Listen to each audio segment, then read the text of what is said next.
Hello guys, welcome back to my channel. দিনটা ছিল ছট পুজোর দিন, দুপুরবেলা। ঘাটে সবাই কলা গাছ লাগিয়েছিল, এখানে সবাই আসবে পুজো করতে।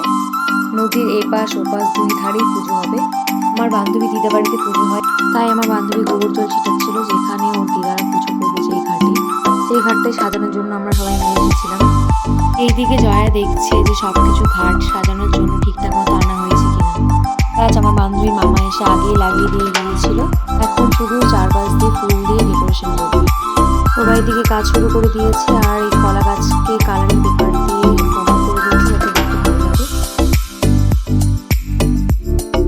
ফুল এনেছিল, গাঁদা ফুল দিয়ে চারিদিকটা কভার করে দিবে। ঘাট সাজাতে এসে বাচ্চাগুলো নদীতে স্নান করছিল। কলা গাছের চারিপাশে দড়ি টানিয়েছিল যাতে ফুলগুলো ঝুলিয়ে দিতে পারে।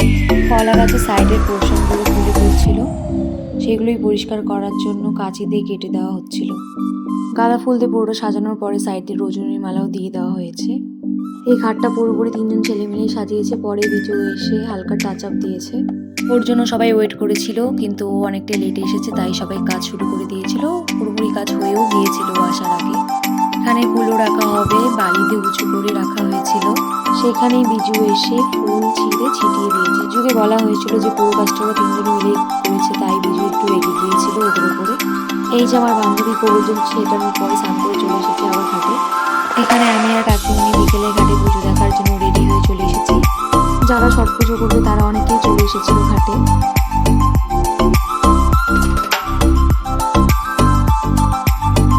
এখানে মাঝখানে জল থাকার কারণে ব্রিজ বানিয়েছিল যাতে লোকজন পাশে যেতে পারে।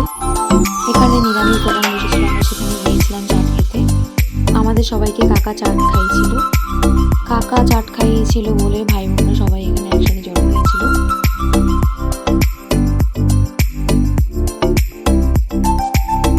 পুজো শেষ হয়ে যাওয়ার পরে সবাই ঘাট থেকে চলে যাচ্ছিল। পরে আমি আমার বান্ধবীদের সাথে অ্যাড হয়ে যাই। আমার বান্ধবীরা একসাথে মিলে ভাপা পিঠা খেয়ে পুজো দেখে চলে আসে বাড়ি।